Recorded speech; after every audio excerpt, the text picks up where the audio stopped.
السلام عليكم ورحمة الله وبركاته. ازيكم يا حبايبي، عاملين ايه؟ تعالوا النهاردة نعمل مع بعض الرز بلبن بتاع المطاعم.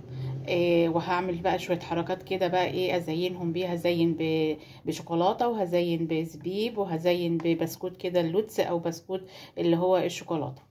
اول حاجة عندي هنا رز انا سلقته. عندي لتر ونص لبن،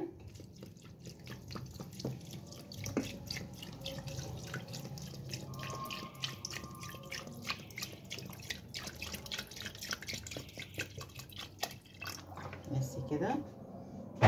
عندي هنا سكر، طبعا انت بتحطي السكر تبع اللي انتوا عايزينه. ان كنت بتحبيه مسكر قوي بتحطي. اقلب كده.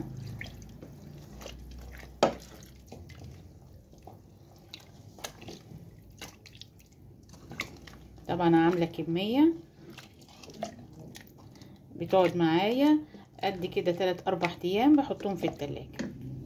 الولاد لما بيبقوا عايزين حتى لو هيفطروا بيه او يتعشوا بيطلعوا كده الاطباق وايه وياكلوا منه. عندي بقى هنا كده شويه لبن، هحط عليهم معلقتين كريم شانتيه مع معلقتين نشا، وهقلب كله.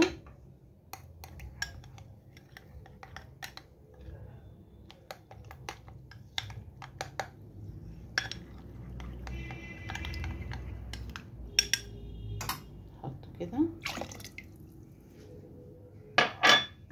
هرفع ده بقى كده على النار. طبعا اللي عندي الرز مستوي مش هياخد يعني وقت، يا دوب بس كده يغلي غلوتين، يغلي غلوتين كده وبعدين انزل.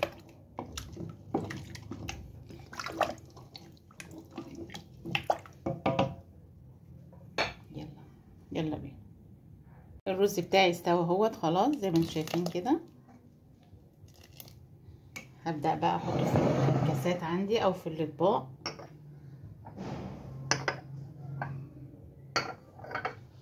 بسم الله الرحمن الرحيم.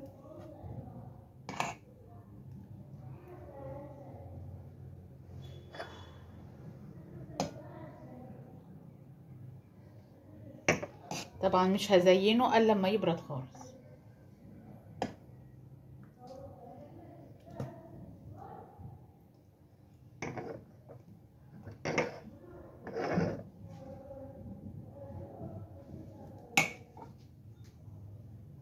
طبعا الطبق من ده بالشوكولاته بينباع بره ب30 جنيه.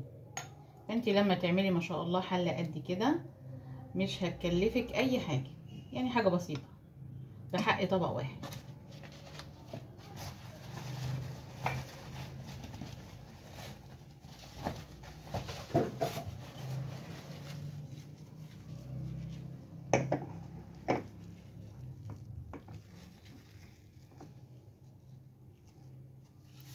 هكمل بقى ونرجع نزين مع بعض. تعالوا بقى نشوف البسكوت اللي هنزين بيه الرز بلبن. اول حاجه عندي كيس بريو اللي هو ده اللي هو بالشوكولاته. عندي كيس تاني برضو بسكوت عادي بس بالفراوله. هبدا كده اقطع اهرس البسكوت بتاعنا.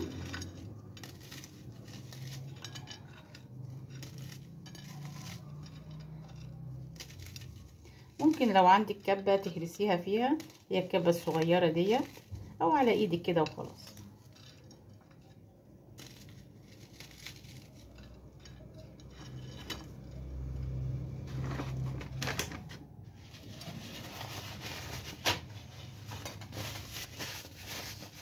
امسح ايديا كده.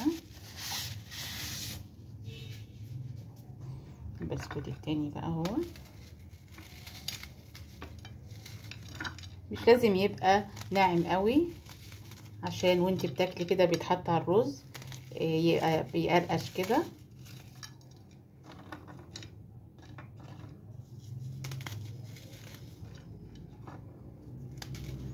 اللي ما بيحبش بقى الرز بلبن لما يشوف الحاجات ديت كده متزينه على الرز ان شاء الله اطفالك هياكلوه وهيبقوا مبسوطين قوي. عندي هنا كمان شوكولاتة كده هسيحها، وبرضو هزين بيها الرز.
قلتلكوا بقى النهاردة وليمة رز بلبن. ان عجبكم بقى الفيديو حبايبي اعملوا لايك واشتركوا في القناة، وبألف هنا، والسلام عليكم ورحمة الله وبركاته.